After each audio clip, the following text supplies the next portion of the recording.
Você já parou para pensar sobre o quanto as nossas decisões, as nossas deliberações influenciam na felicidade, inclusive no trabalho?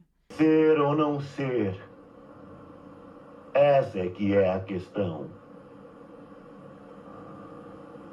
Será mais nobre suportar na mente as flechadas da trágica fortuna? Ou tomar armas contra um mar de escolhos e enfrentando-os vencer? Nas próximas semanas, a gente vai mergulhar na Ética de Aristóteles, que é um livro que eu venho estudando bastante, para entender como as nossas escolhas influenciam nossa experiência no mundo corporativo e de que modo isso pode ser determinante para a felicidade.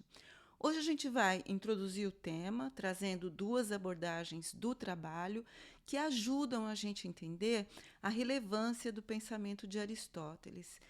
Será que o pensamento de um filósofo da Grécia Antiga, que morreu 322 anos antes de Cristo, ainda pode ser explorado no mundo corporativo? Vamos ver? O vídeo de hoje é sobre deliberação, positividade tóxica e saúde mental no trabalho.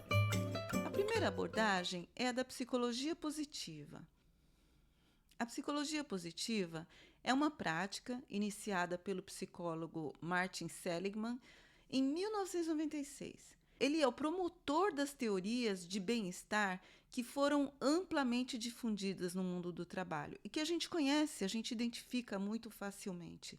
São aquelas ações de well-being, ações de bem-estar que são oferecidas como benefícios aos trabalhadores.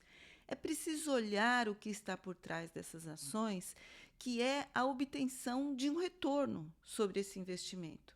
A psicologia positiva trabalha com a ideia de orientar os sujeitos nas suas escolhas e deliberações ao longo da vida, com o objetivo de identificar e intensificar as potencialidades e virtudes humanas que fazem a vida valer a pena ser vivida e promover o florescimento de indivíduos e comunidades. Esse florescimento humano requer o desenvolvimento de características individuais relacionadas às emoções, engajamento, propósito, autoestima, relações positivas e tantos outros jargões que a gente ouve no mundo corporativo. A gente não precisa ir muito longe para identificar que a abordagem positiva está no cerne das estratégias corporativas, porque eles chamam de desenvolvimento do capital humano, com ações que são amparadas nas ideias de pensamento positivo que visam resiliência, treinamento de alta performance, desenvolvimento de lideranças extraordinárias, foco no desempenho, em detrimento de uma avaliação crítica sobre o que vai mal. Então, essa abordagem resultou, como a gente sabe muito bem, nessa situação preocupante, que é a situação do agravamento da saúde mental no trabalho, porque levou as pessoas a ignorarem os próprios limites, em nome da resiliência, do pensamento positivo, em relação ao sucesso prometido pela entrega do indivíduo sem limites ao trabalho.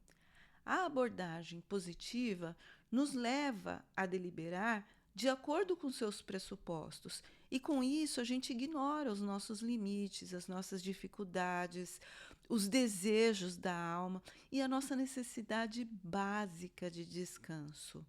O mundo corporativo pega essa ideia e aplica na relação com o trabalhador, que passa, então, a internalizar atitudes estoicas, controle das próprias emoções, o que vai resultar depois em sofrimento, engajamento com os ideais da empresa, busca ilimitada de metas e resultados, resiliência, obediência, conformismo, visão distorcida da autoestima que transforma lideranças em ditadores narcisistas, proposições positivas que impedem o desenvolvimento de um olhar crítico.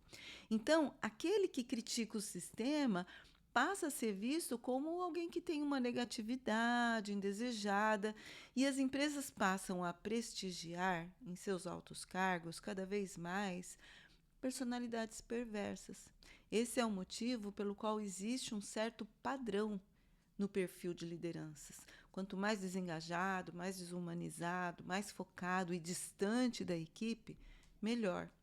Tudo isso vai sendo construído por meio de dinâmicas de grupo, de treinamentos que vão educando o trabalhador para uma positividade tóxica, que é aquela que mantém uma situação de dominação, de domesticação das individualidades, mascara os problemas e joga tudo o que incomoda para debaixo do tapete. O fundamento da psicologia positiva, com foco nesse florescimento humano, tem como base o conceito de excelência como um caminho para a eudaimonia ou felicidade, que é o que foi proposto por Aristóteles nesse tratado que é a Ética Nicômaco. Esse é um bom exemplo de como textos filosóficos excelentes como esse podem ser reinterpretados para validar os interesses do capital. Mas Aristóteles, como a gente vai ver, vai falar de virtudes que poderiam fazer o mundo do trabalho muito mais justo e igualitário. Bom, a segunda abordagem é a saúde mental relacionada ao trabalho. A saúde mental relacionada ao trabalho é um campo de estudo multidisciplinar que tem se mostrado cada vez mais importante para as diversas áreas, como a jurídica, por exemplo, que precisa de parâmetros, né, para identificar, para compreender a relação que existe entre o trabalho e o adoecimento. Essa relação, aliás, entre o trabalho e o adoecimento foi identificada pela primeira vez em 1700, quando o psiquiatra italiano Bernardino Ramazzini catalogou investigações que ele, como médico, começou a fazer com seus pacientes sobre o adoecimento decorrente do trabalho. E ele fez isso por meio de uma prática médica que é inovadora, já era naquele tempo e ainda é até os dias de hoje, que é de ouvir os pacientes. E é impressionante porque a psicanálise só foi criada 200 anos depois disso, mas essa foi a forma como Ramazzini chegou à conclusão que o trabalho poderia adoecer, gerar adoecimentos dependendo da atividade exercida pelo trabalhador. E eu falo bastante sobre isso em um outro vídeo, eu vou deixar o link aqui. Muito bem, a importância da saúde mental relacionada ao trabalho vai muito além do campo da saúde. Ela é determinante para o desenvolvimento de novas formas de organização do trabalho. Por exemplo, como proposições das clínicas do trabalho, como a dinâmica, a psicodinâmica do trabalho, que eu apresento também em outro vídeo. Os estudos recentes da saúde mental relacionada ao trabalho reconhecem a importância da filosofia e dos fundamentos aristotélicos para os estudos de uma vida boa na esfera do trabalho, que sim, é possível. A professora Edith Seligman, que é uma autoridade sobre o tema, ela diz que não pode deixar de ser enfatizada a importância dos fundamentos oferecidos pela ética para a saúde mental relacionada ao trabalho. A ética, a gente sabe, é um ramo da filosofia que diz respeito à vida em grupo e à felicidade. Então, a saúde mental relacionada ao trabalho faz uma abordagem em relação à felicidade no trabalho que é crítica àquela abordagem positiva, como a gente viu, que defende a resiliência, a busca da excelência a qualquer preço. Essa prática entende que o desafio físico e mental que se estabelece na vida profissional em nome de um sucesso prometido gera sofrimento. Isso porque ver o mundo do trabalho com as lentes do empregador, que busca o resultado a qualquer preço, nos faz ignorar o cansaço, a limitação da capacidade física, o uso desregrado do tempo dedicado ao trabalho, os sinais do nosso corpo, a nossa necessidade de trabalhar e pensar coletivamente, e até distorce a nossa compreensão sobre o que é propósito. Nessa abordagem, a gente não precisa deixar de reconhecer o que alegra no trabalho, o que se alinha com a nossa natureza e nenhum outro dos aspectos positivos do trabalho, como o resultado dele e o que ele viabiliza. Mas a gente não deve ignorar as desigualdades e o sofrimento que o mundo do trabalho impõe aos trabalhadores. Esses dois exemplos mostram a relevância das ideias de Aristóteles em relação às nossas escolhas, em relação à felicidade. São abordagens distintas, mas que nos ajudam a pensar sobre o que é a felicidade no trabalho, como a organização do nosso local de trabalho interfere no nosso estilo de vida, na interação com a família, nos momentos de contemplação que a gente abdica.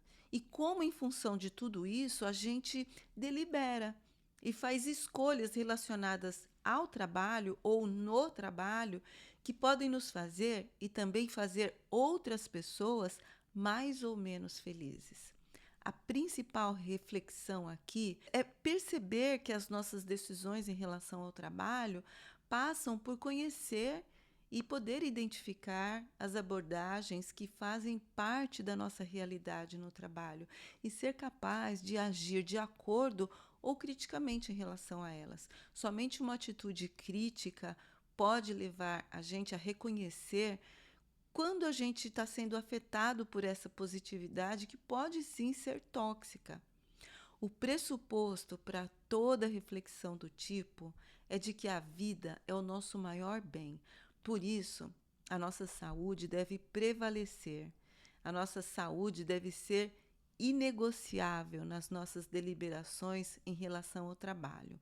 E lembre-se do nosso lema, que é: trabalhar é preciso, sofrer não. Nas próximas semanas, a gente vai continuar refletindo sobre o poder da deliberação e a ética de Aristóteles.